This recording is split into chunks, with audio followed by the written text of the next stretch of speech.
Assalamu alaikum wa rahmatullahi wa barakatuh, and welcome to part 2 of this month's webinar series on understanding depression. Last week, my colleague and clinical psychologist Sumaya Khan introduced the topic of depression for us, and this week I will continue by talking about depression in adults. So it's part of the Mental Health Awareness Month. We're working on understanding depression. And so today we'll look at what we can understand by depression in adults. So just firstly, I think Sumaya has covered this last week, but I'll just talk about it again. So there are different types of depression, and they share similar symptoms in terms of what the prominent symptoms are, which refers to the mood, the mood component that you find in depression, and also the loss of interest in many activities. But there are slight differences in how it presents within the different depressive disorders. So firstly, we have what is called major depressive disorder. This is probably one of the most intense experiences of depression. It is symptoms that last for at least 2 weeks, but it can last for months at a time. And I'll get into the symptoms later on, but what you must understand about major depressive disorder is that the experience is quite intense, and the depression is, the mood is quite low in major depressive disorder. And like I said, it lasts for about at least 2 weeks. The symptoms must be present for it to be diagnosed, and then it can last for up to a couple of months. We then get persistent depressive disorder, and as you can hear by the name, it speaks about a persistent presentation. So this is when you have a less severe presentation of depression, but over a longer period of time. To be diagnosed with persistent depression, there has to be, it's usually over a 2-year period where this is monitored, and the amount of days that you, there's more days than not that you actually experience these symptoms of depression, but it's not as intense and it's not as severe as major depression. So with persistent depression, you find that the person functions a little bit better than someone who, for example, has major depression, but it's over a much longer period of time. And this can sometimes be also a chronic picture. One can actually experience both of these at the same time. So you can have persistent depression and then have episodes of major depression in between. That is also does exist. And then number 3, we have seasonal affective disorder. So this is a depression that has a seasonal pattern. And the episodes of the depression tends to occur at the same time each year, often during winter. And it has the same kind of theme of symptoms as with the other depressive presentations, but it includes also being less active than normal and sleeping more. So it's sometimes called winter depression because it presents most of the time in winter, and the symptoms are more apparent and tend to appear more severe at this time of the year, during winter. It's not completely known what causes seasonal affective disorder, but it has got to do with exposure to the sun. As we know, when we have sunny days and when you're in the sun, it does stimulate some kind of hormone functioning in the brain, which helps with managing our mood component. And when during winter, obviously there's less sunlight, and so this affects the production of the hormone called melatonin. And the hormone serotonin, which are both responsible or both contribute to the management of mood in the body, right? So this is seasonal affective disorder, and often this is seen in winter. Then we have postpartum depression. Again, postpartum depression shares many of the symptoms of major depressive disorder, but this is specifically presents itself within females after they have given birth. So either during pregnancy or shortly after the birth of a child, it is possible for a woman to experience postpartum depression.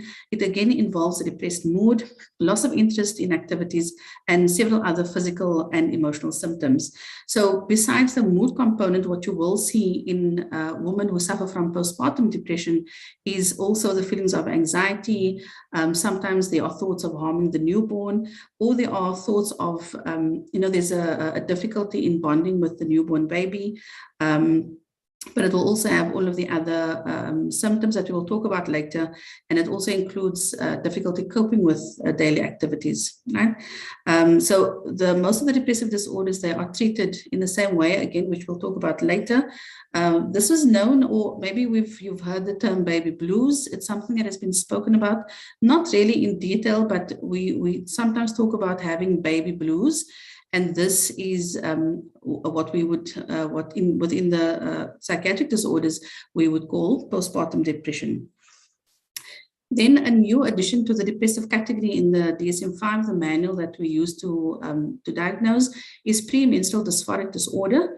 And this usually occurs alongside the menstruation cycle. So it's not to be confused with the natural symptoms and hormone fluctuations that females do experience when they do have their menses. This is actually when there's depressive symptoms alongside the cycle, which peaks at the time it starts before the period comes, and it peaks at the time of the menstruation, and then the symptoms reduce after the menstruation has ceased.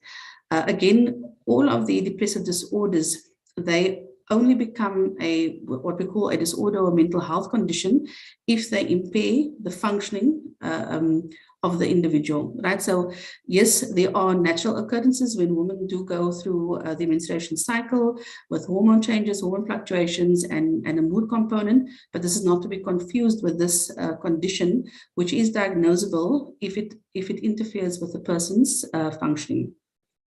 Then lastly, I've gotten here depressional psychosis. So one can experience a major depressive disorder with psychotic features where there's a loss of touch with reality, but also within the schizophrenia spectrum disorders, there is a disorder where there is a mood component to the psychosis. So there's a fine line between the two. One is where the mood is sort of the prominent picture, but there are psychotic features alongside the mood. And the other one is where the psychotic or the psychosis is prominent, but there is a mood component alongside it, right? So this is one of the more, again, one of the more severe depression conditions that a person can be diagnosed with. So just in terms of what are the symptoms of a depression, the two most important symptoms to understand or identify if you're looking at depressive disorders is the mood and the interest. So the mood is either a low mood, feeling sad, feeling empty, and in some cases, people actually experience high levels of irritability and anger. You often find that within a depressive picture, you'll see the irritability and the anger, but it's actually part of the depression. But this is one of the things that is noticeable first is experiences of intense feelings of sadness, intense feelings of emptiness, and the mood is feeling extremely low for at least 2 weeks. And like I said, it can be longer, but at least 2 weeks of experiencing these symptoms. The other thing that you'll notice is also a lack of interest in hobbies or activities or just general things that you once enjoyed or used to participate in. So if you're a person who plays sport, you'll find yourself not having interest in playing the sport. People tend to withdraw from their social circles. So any kind of activities and things that they once participated in, they no longer find any interest in those activities. Also, the drive or the motivation is affected. People tend to feel very tired, they feel fatigued, loss of energy, they feel sluggish or they feel slow, and there's no motivation to do things. And you often hear people saying that they struggle to get out of bed and they struggle to, get to work, and they struggle to do the things that they usually do in their daily life. So that feeling like not being able to get out of bed or not being able to do the things that I generally do is another symptom. You'll also notice change in eating habits. So either an increase or a decrease in the appetite, which obviously then in turn influences the weight gain or the weight loss. So for some people, you might notice there's an increase in the appetite and an increase in their weight. And for others, there'll be a decrease in appetite where they just don't have appetite and they're just not eating. And so you'll notice that there's a lot of weight loss, right? And it's different for different people. There's also a change in sleeping habits. So people will either have difficulty falling asleep, They'll have difficulty during sleep, so quite restless sleep and wake up during the night. Some people struggle with sleeping and some sleep too much. So again, with depressive disorders, there is the mood and the loss of interest is two things that are quite prominent, but for all the other symptoms, it might be different in different people.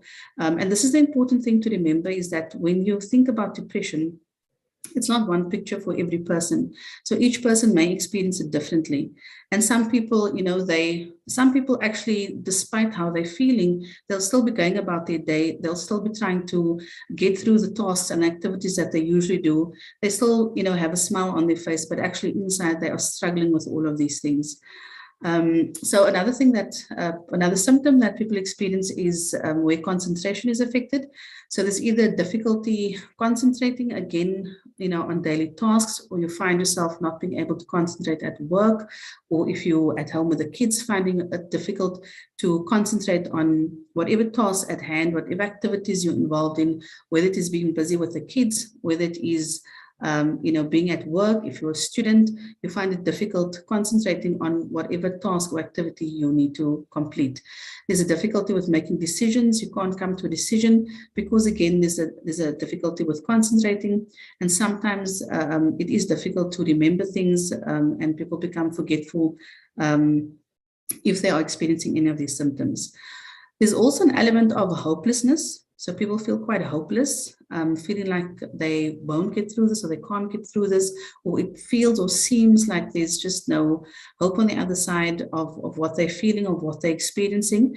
And it's very difficult to communicate to someone else what that experience is like. And I think, in our community, we are working on creating awareness around mental health, but previously it's not something that was spoken about. It's not something that was well known. And so people often felt quite helpless in situations like these, because not being able to explain exactly what they are experiencing. People sometimes experience guilt for the experience that they're having, and that they are to blame for what they are experiencing. And probably one of the most sensitive and important criteria to be mindful of is that within depression, there is suicidality. Now, with suicidality, and sometimes it's a very scary thing to talk about, and and sometimes we shy away from talking about it. But it is important to understand what this means and how, and how it affects people with depression. So with suicidality, there are two types. It's ideation, where there's just thoughts about death or suicide. And then there's also intent, meaning there's an intention to do something. So there's a plan where someone has thought about it, but has also, gotten to the point where they've actually developed a plan for how they would complete the suicide. And this, again, is a symptom that really just communicates the difficulty that the person is experiencing and the overwhelm that they may be experiencing with the depression.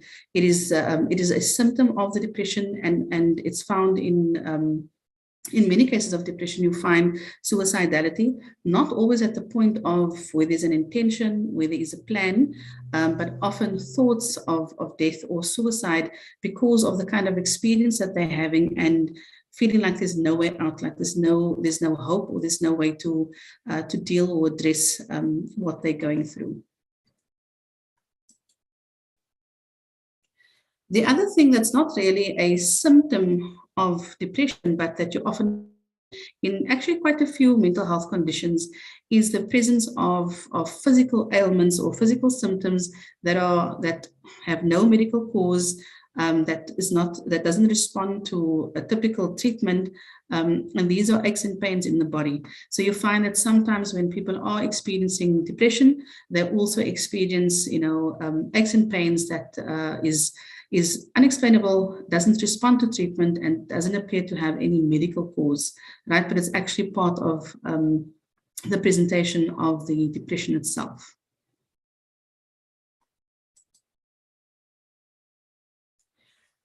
So I quickly want to speak about risk factors. Sumaya spoke last week about the causes, or what we can look at as, what factors can contribute to someone developing depression. But in addition to that, there are other factors that are risk factors for people developing these presentations. One thing that we know about depression is that women are 2 times more likely to develop depression than men. We also know that people are most likely to experience a first episode of depression between the ages of 20 and 30, so in the early adulthood, and that it is often brought on by stressful life events, so like poverty, unemployment, social isolation. We found, for example, during the COVID period, that there was a number of increased referrals from people needing psychological services because of the stresses that COVID brought. Because firstly, there was the uncertainty around the disease itself. People were still understanding it, trying to understand it. We didn't know how to manage it at the time when it was first introduced. And also, people were quite isolated from each other because we were in hard lockdown. We didn't have access to the social support that we usually do. We didn't have access to family, to friends. And so people were very isolated and having to deal with, the stress of COVID on their own. And obviously with the hard lockdown and as time went on, there was a lot of things and a lot of ways that people were actually affected. So people lost their jobs, people lost family members, they lost friends, they lost their routines because we had to adjust and do things differently. So these are all things that can actually trigger an episode of depression. And you'll hear me talking about an episode of depression, and I'll explain later what that means. But depression often appears in episodes. So you'll have an episode of depression, it can be treated, you can be in remission, and later if there's another stressful life event that is difficult to manage, one can have another episode. The other thing that is also a risk factor for depression and typically other mental health conditions as well are the use of substances. And this includes illicit substances, so your drugs, which the different kinds of drugs tend to have different effects on people. And so sometimes it can present, develop a presentation in a person that mimics or is similar to a psychiatric condition. Also medication. And this is why it's important not to only take medication that is prescribed to you by a medical professional, because often medication has side effects, and sometimes these side effects can also mimic psychiatric conditions.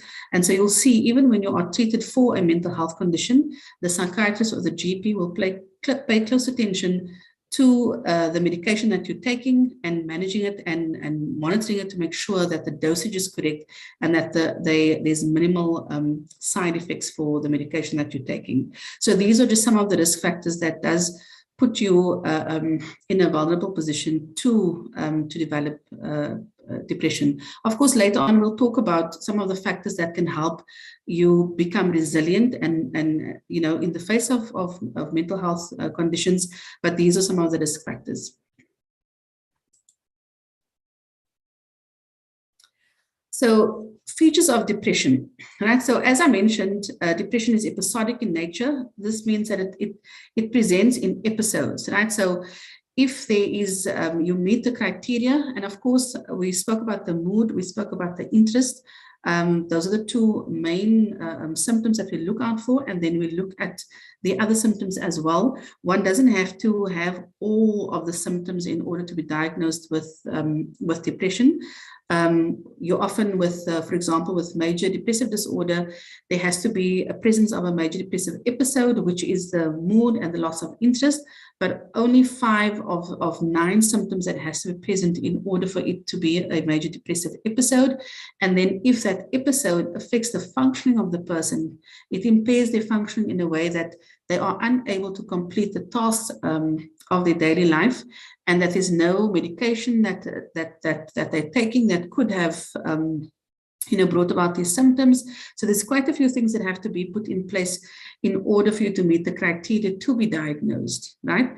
But if you are diagnosed, usually we talk about episodes that appear. So people have a first episode, and once that is treated, they go into remission, similar to, if you think about cancer, you're in remission, and if there's another episode, it will be a second episode.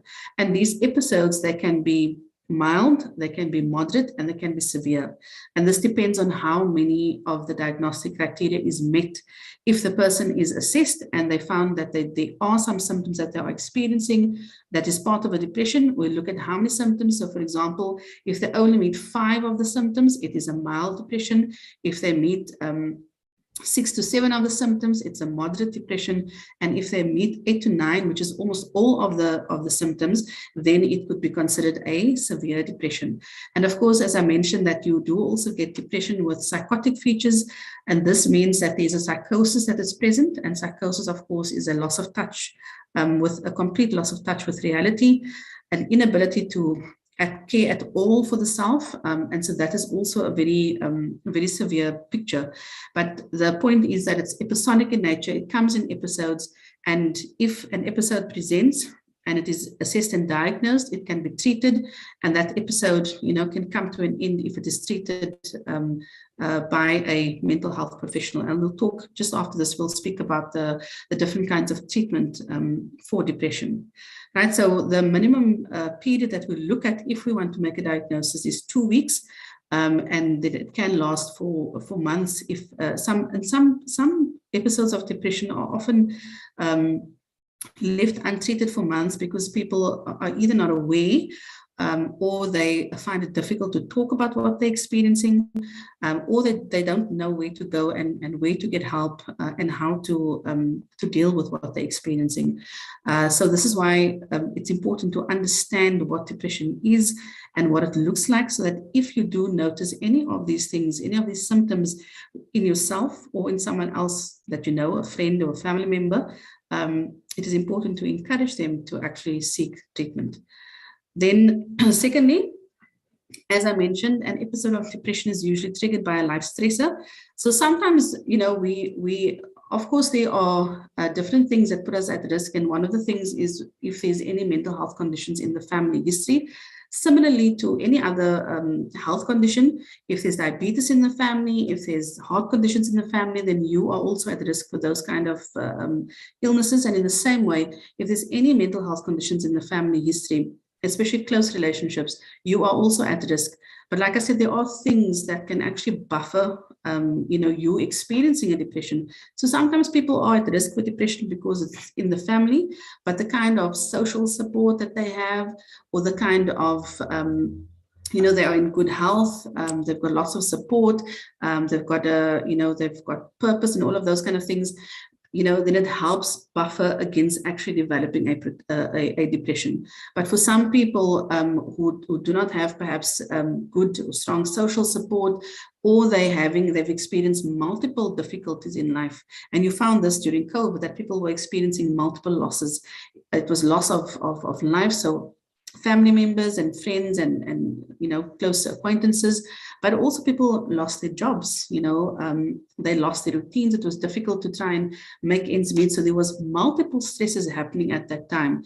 And so sometimes, even if you have a good social support, you've got a good system, you usually are able to manage things, but then there's this series of things that are happening to you. It can also put you at risk for developing a depression.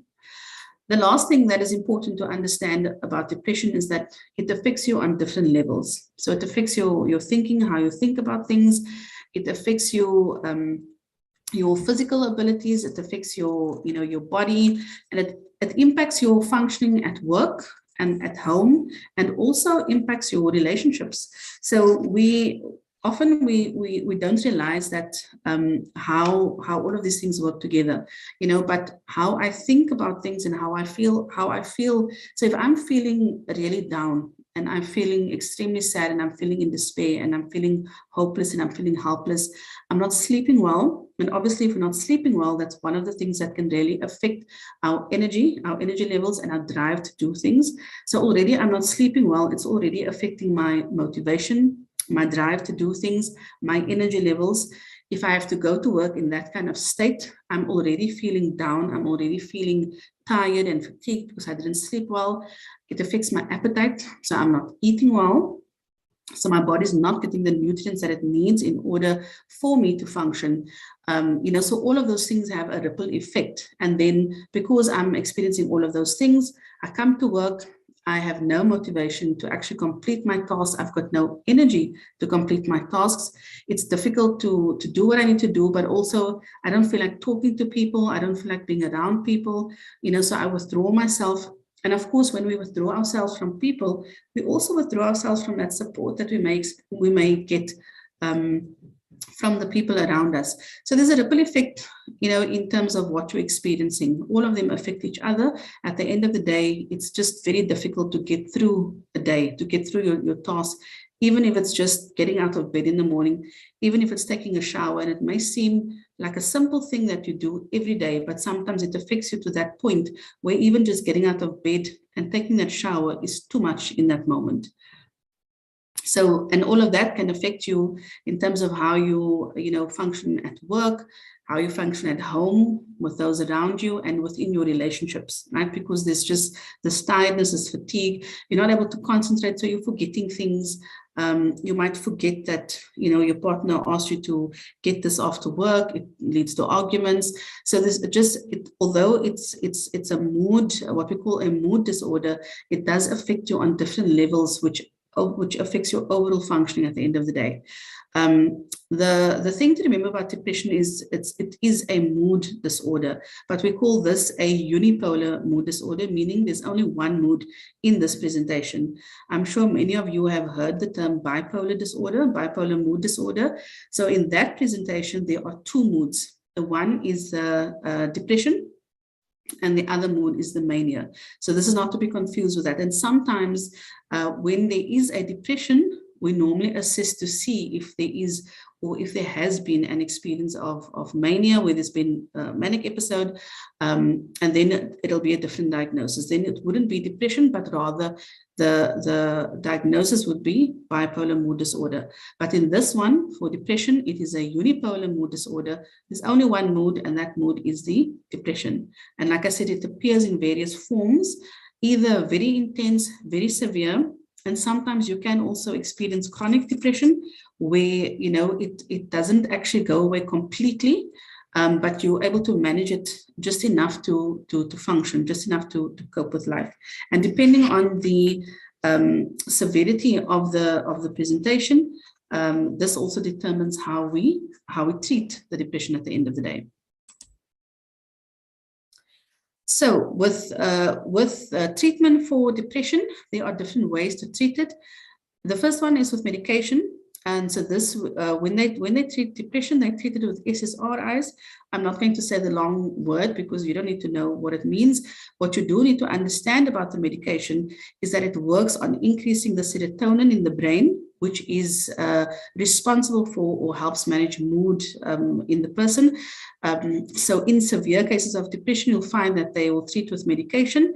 But also, the medication does take a while to take effect, and for the person to actually start to feel like, there's a difference in the mood. So sometimes people become despondent, or they stop taking the medication because they're not feeling that it's helping them, or they don't feel any difference. But again, it's important to remember that the SSRIs, they do take a while to actually take proper full effect. And so you'll only really feel the full effect after a couple of weeks. And so if you have been diagnosed with depression and you are taking medication, then remember to be patient when you're taking the medication, because it does take a while to work.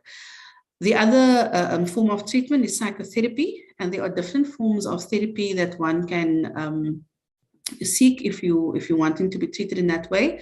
There is CBT, which is cognitive behavioral therapy. There's psychodynamic therapy, and many other different therapies that one can seek out. But again, important to remember that with therapy also, it is a process, and with psychotherapy, the focus is on working on the cause of the psychological distress as a way to to help alleviate the depression. So with the SSRIs, if you can think about it in this way, it is just helping to manage the symptoms, the immediate symptoms. So if you think about getting a cut, it's putting a plaster on the cut. Whereas with psychotherapy, it's almost like you're working out the infection, in the body, right? And in some cases, the depression is so severe, it requires combination treatment.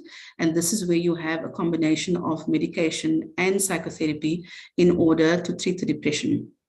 So we normally use combination treatment for severe episodes of depression, but also, for example, depression that has psychotic features, we'll use the combination treatment.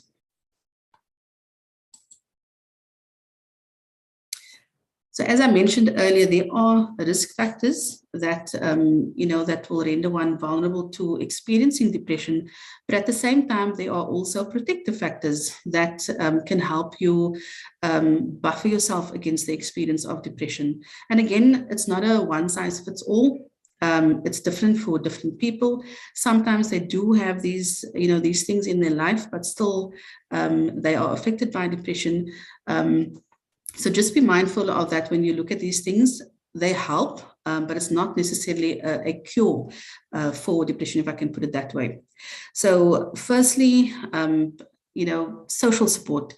We saw with COVID that being in isolation, being away from, our family, our friends, it was very difficult because those are usually the spaces that we would go to if we were in a difficulty, if we needed to talk about something, if we needed to reach out, or if we needed help with something. So social support is a space where you are able to talk about your problems.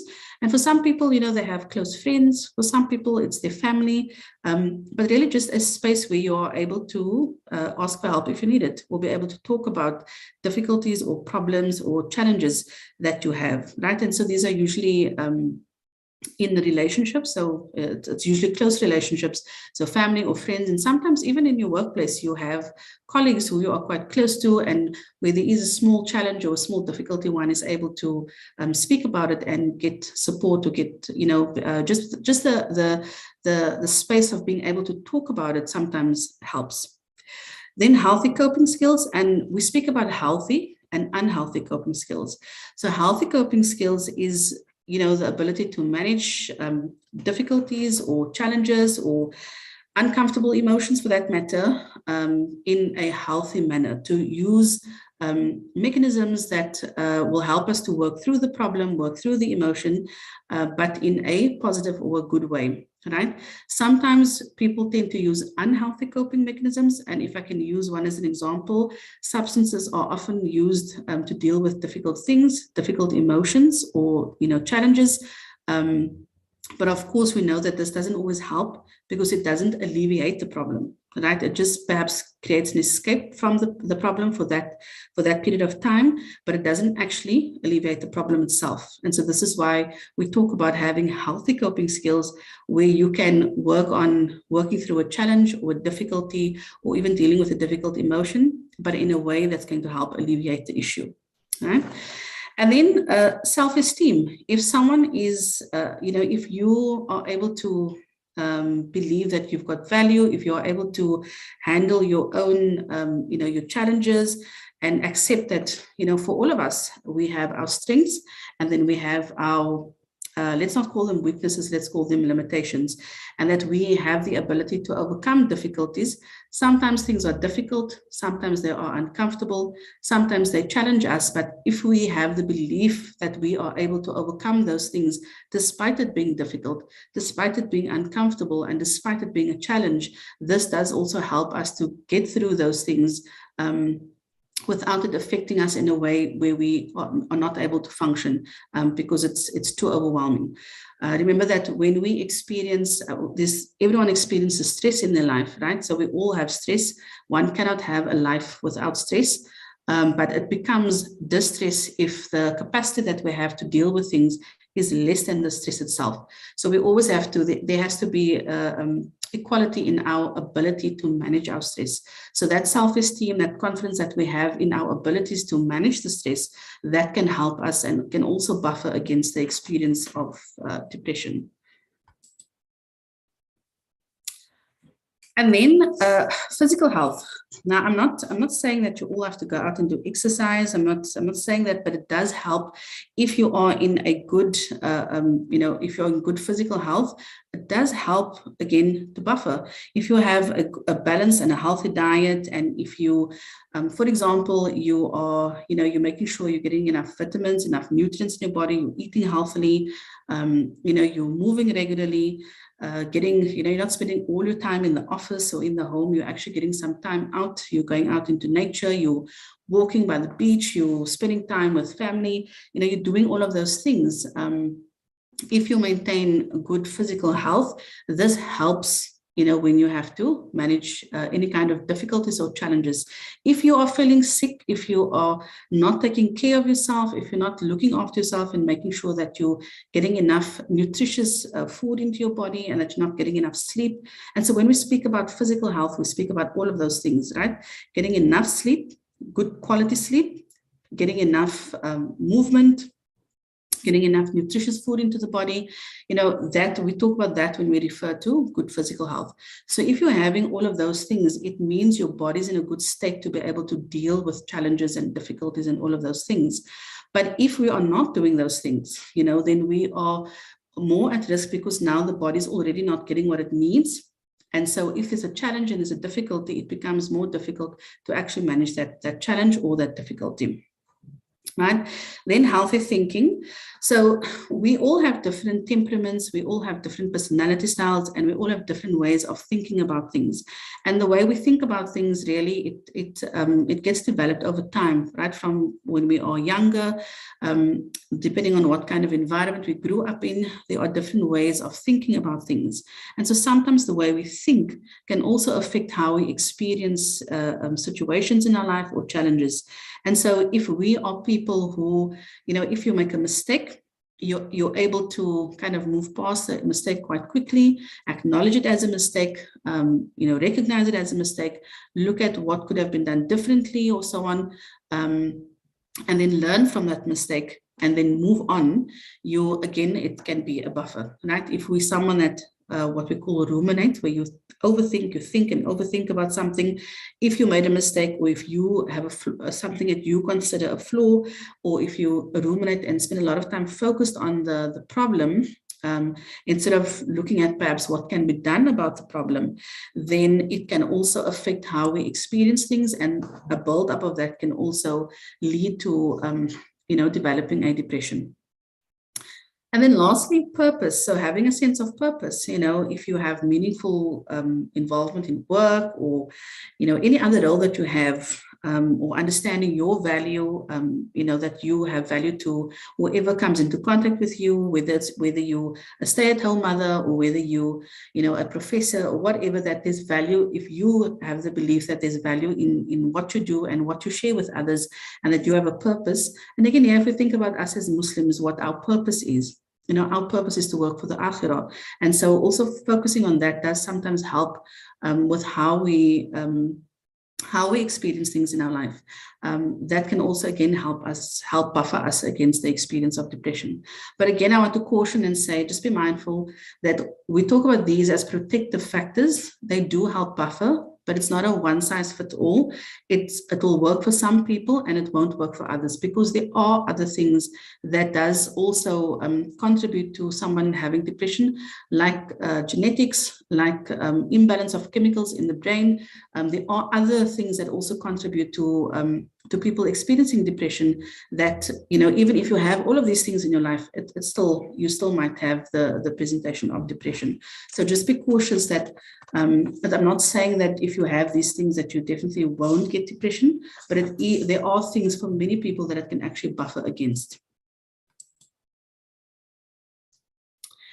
People often ask, like, what can we do if someone is experiencing depression? How can I help the person? And so I thought I'll just mention a couple of things that it will be helpful if you know of someone, either a close friend or a family member, who is experiencing depression. And I think the first thing that is important is to recognize that depression is a health condition. For a long time, and there continues to be a lot of stigma around mental health conditions, but it's important for us to recognize that this is a health condition. People don't choose to have depression. It's a condition that has to be treated, and it can affect anyone. Like I said, even if you have all of these protective factors in your life, sometimes people can still experience depression. And often when people have, are diagnosed with a mental health condition, sometimes they are told, why are you depressed? You've got so much to be thankful for. You've got so many things going on in your life. There's no reason to be depressed. But the thing is, it's not like you choose this, right? So there are, like I said, there are different causal factors that bring on the depression. There are various risk factors that sometimes contribute to us experiencing a depression, but it can affect anyone. And as I mentioned, it's different for different people. They experience depression in different ways. And sometimes you can look at a person, they can look like they are fine, but they are experiencing a depression. If you know of someone who is experiencing depression, reach out to them. People often tend to isolate when they are feeling depressed. So if you do notice, and the thing is that sometimes you yourself notice that you are starting to withdraw from friends, or you're not doing things that you used to do. And sometimes people notice that too. So if you do notice, Mariam was always, helping on the Friday to help give out the food, and we haven't seen her in a couple of weeks. Check in, ask, how's things going? I noticed that you haven't been here for a couple of weeks, and you're usually helping with that. So, so speak to people and find out, offer support. And when we say support, this is what you can do. So again, remember, you don't have to fix the problem. It's not up to you to fix the problem.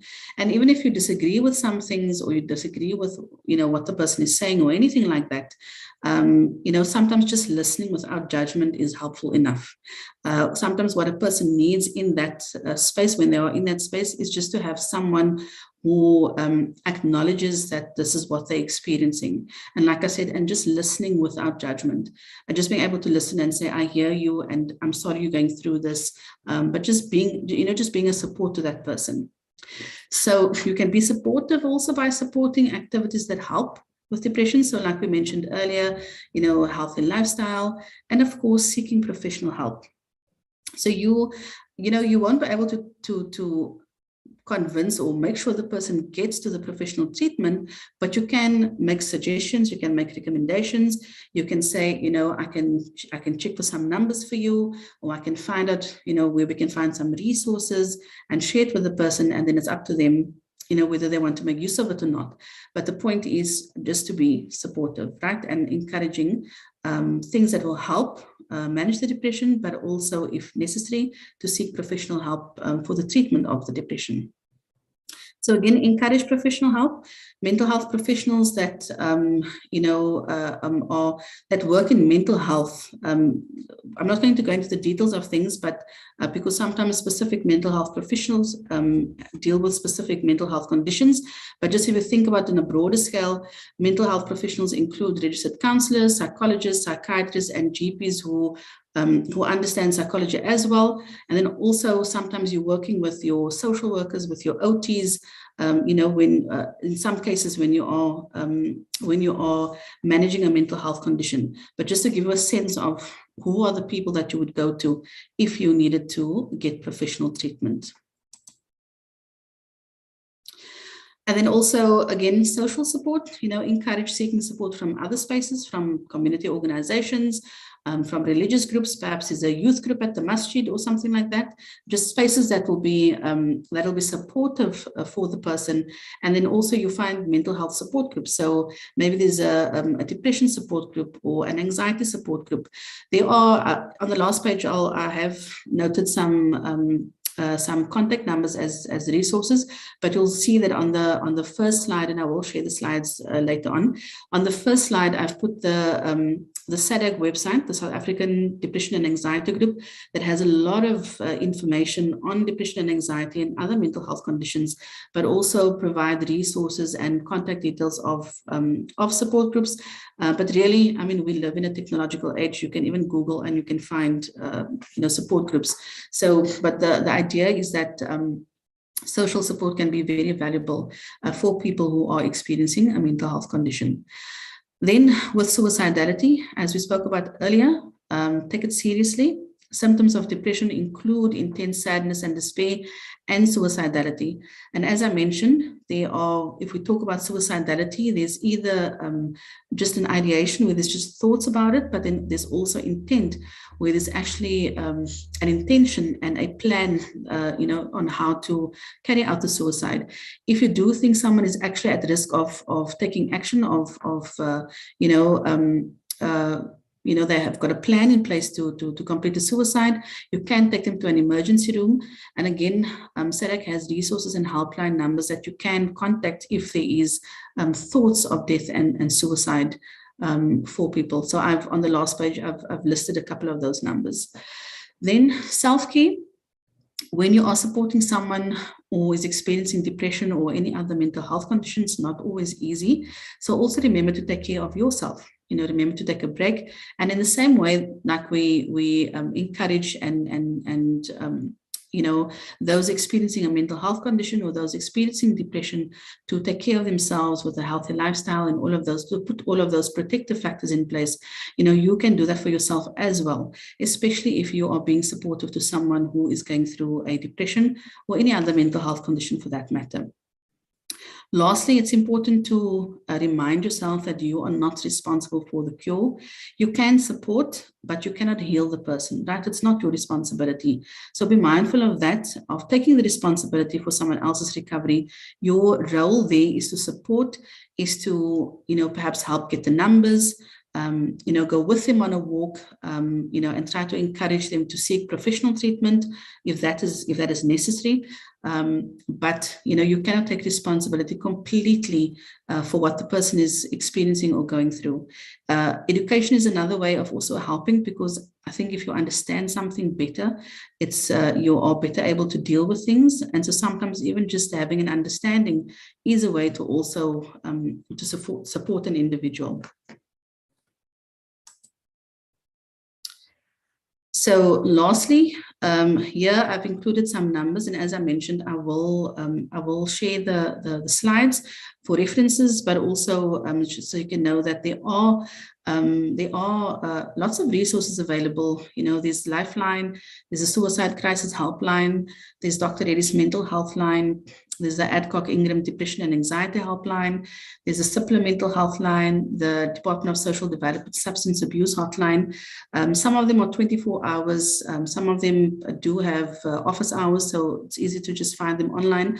But there are resources available, if you need to support someone, or even for yourself, if you are experiencing or you think you may be, there are resources available. So reach out and just try to assist. I'm going to end there. We've got just over 10 minutes left. So I'm going to just go to the questions quickly.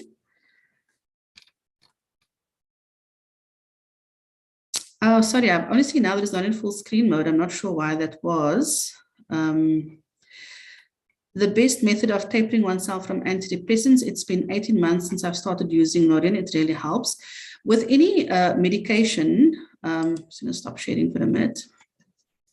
With any medication, the medication, obviously, like I said, it has to be prescribed either by a GP who is psychologized or by a psychiatrist. And when the medication is prescribed, it is often monitored to make sure that the dosage is correct. And because depression is episodic, you find that the patient or the client is given the medication to help to manage the symptoms. And sometimes they are, if after a while, and especially if they're in therapy as well, then later on the person is weaned off from the medication. There are cases, like I said, where depression is chronic, and so people, have to stay on medication because it is a chronic presentation.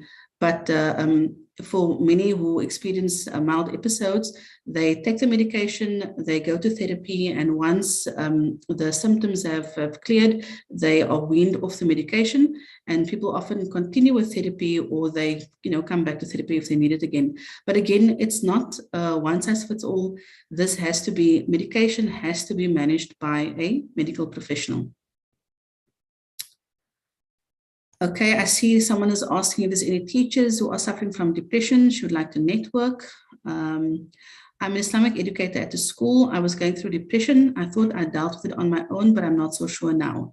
I think if you are, after this presentations that we're doing, there's a lot of information that can also give you an idea if you are experiencing just stress or just symptoms of depression.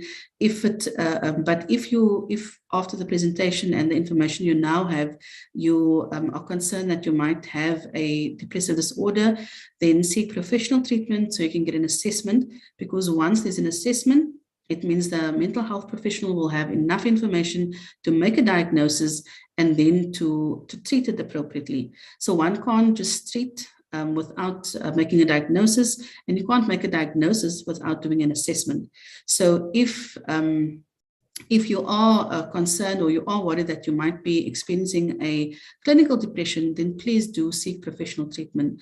I've given some resources, and previously I've also given my email address that if you, if you do want to seek professional treatment, and I know many people want to, try to at least be seen by a Muslim professional, you're welcome to email me, and if I can assist you, I will refer you on. I see someone says in every slide, it was like I was being described. And this is the purpose of this webinar series, is to share information. And because the best way to if you want to be able to manage something is to be able to understand it. And so this is the idea of these, of the webinar series, is to just to educate people on what depression is, so that if you could relate to what we were talking about, then you can seek professional help. Is it possible for OCD and depression to go together? Yes, it's actually possible for many different mental health conditions to be diagnosed together. OCD, of course, obsessive compulsive disorder. The short answer is yes, it can be diagnosed together. And of course, again, if that is the case, an assessment needs to be done to check. And if there is a diagnosis of both OCD and major depression, major depressive disorder, or persistent depressive for that matter, then based on the assessment, there'll be a diagnosis made, and the mental health professional will develop a treatment plan that will address the depressive symptoms and the OCD symptoms. And so this is why it's important that if you are concerned, or after hearing this information, you think that you may be suffering from depression, it is important to seek professional help so that you can be assessed and treated appropriately. Is there maybe any WhatsApp support groups for Muslims with depression? I am actually not sure. I'll have to get back to you on that one. I know that about a year or two ago, there was an attempt to create a support group specifically for Muslims suffering from depression. I'm not sure if it ever took off, because then COVID hit. So I'll need to look into that, but I will get back to you on that. I will try and find out. In my family, it is really looked down upon. We find this, with many other mental health conditions. There is a stigma attached to mental health, and this is again why we are trying to just create understanding of what it actually is, so that people can understand it, I want to say properly, but so they can have the information of what it actually is and be able to assist people if they are experiencing these things.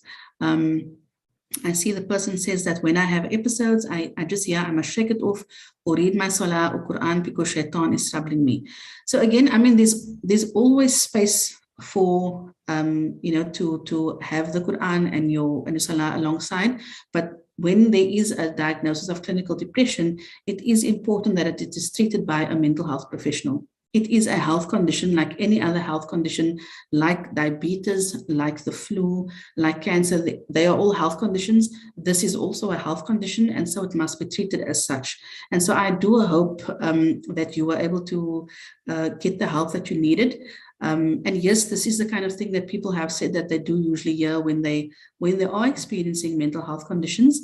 But I think if you can take it upon yourself to seek that treatment, to get the treatment that you need, I think if you understand what it is, try to move on from that perspective. Try to educate family, talk to them about it.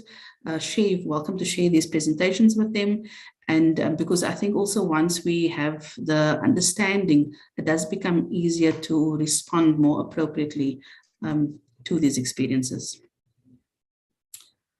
All right, let me just go to the other one.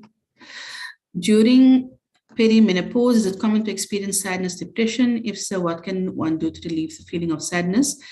I think when it comes to also to any kind of life-changing phase, there is a possibility of it becoming a challenge.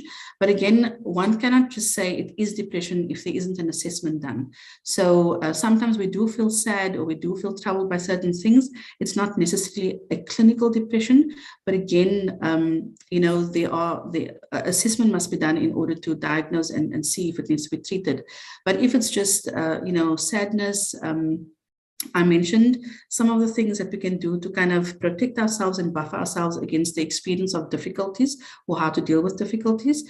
And in the last week, not next week, the following week, I will speak about, emotional regulation. And so perhaps there I'll speak more about what one can do to manage the feelings of sadness and depression. Okay, I was diagnosed with chronic ulcerative colitis when I was 18. I stopped going out and had no social life, had no energy and drive, and only wanted to sleep to forget the pain and disease. When I was 4, my brother passed away with stomach cancer and at an age of 18, so that was also on my mind. I never thought at the time there was an illness called depression, and so never went for therapy to be diagnosed. I'm now 49 years old and in remission, but still feel down and low on energy at least a few days during the week. Do you think it's because of symptoms of my disease, or am I suffering from depression? Again, it's difficult to make this kind of, to make a diagnosis like this. One needs all the information. In fact, when we do an assessment with an individual, there's a lot of information that we have to take in order to make the decision and to come to a diagnosis. There are many health conditions that sometimes also have symptoms that are similar to what you would experience in a mental health condition like depression. There are sometimes medication that can also have side effects of symptoms that mimic psychiatric conditions like depression. So again, I think if you've never been assessed for depression, then I would suggest you actually get an assessment. That's the best way to determine whether it is the disease or if you are suffering from a clinical depression. Can one being diagnosed with mild depression become moderate or severe? Yes, again, depending on what the stressor was, what's happening in your life. And this is why I say it's not a one size fits all, because everybody has different experiences. We all have different temperaments. We all have different support structures. We all have different ways of thinking. And so how one person experiences something similar to another person is going to be different, right? And so sometimes a first presentation can be mild, it can be severe. And then, if there's another episode, it could be different. But again, we make that diagnosis based on what information we get when we do our assessment of the individual. How does one go about with regards to making a decision about staying in a marriage? Okay, so I think, if there are any, again, difficulties within a marriage, there are different ways to address it. One can seek, again, you can seek counseling, you can seek marriage counseling in order to make a decision. I think, as with everything else, one cannot just talk about it at face value. You need much more information than that if you want to, think about how to address it. So again, I would suggest that if there are difficulties in the marriage, then marriage counseling is perhaps the best route in order to talk through that, in order to think about the marriage and come to a decision of whether one wants to stay in the marriage or not. I just want to check if there's anything else. Okay, I think I've answered all of the questions. I think there was 2 hands, but I can't see whose hand is up, and I'm not sure if you are able to unmute yourselves because it's a webinar. So if you haven't shared your question in the chat, please do so. Otherwise, if you've already sent your question, then I think I've gone through all the questions. I see there's a hand raised. Would you mind just typing up your question in the chat? Okay, are you able to diagnose ADHD also? Again, yes, a psychologist can diagnose, a psychiatrist can diagnose. ADHD is also a mental health condition. It is a diagnosable mental health condition, but again, there's an assessment that has to take place in order to be diagnosed. It's not as straightforward and as simple as one thinks. There's a lot of information that we have to take in order to come to that conclusion. So if you are concerned that you or your child may be suffering from ADHD, then an assessment is necessary in order to be diagnosed. Okay. I think I've covered everything. Just quickly before we conclude for this evening, my colleague Sumaya will speak next week about depression in children. There are obviously overlap and similarities, but there are specific conditions that you'll find only in children. And there's certain, with children, the presentation sometimes differs to adults. And so she'll speak more about depression in children, what to look out for, and similarly, how it's treated and so on. Okay, I see someone asking for numbers on marriage counseling. So any psychologist would be able to do marriage counseling. Yeah, so I will just, if you can check in with Muslims Connected, I have shared my email address previously. So if you can contact me on my email address, I will try to assist you with a referral. Yeah, so she will speak about depression in children next week. And then last, in the following week, which is the last week of this webinar series, I will speak again about emotion regulation and managing distress. So if there are no further questions for this evening, shukran so much for participating. Shukran for attending. I do hope that it was beneficial. I will send the slides to Muslims Connected, and inshallah, we'll see you all next week.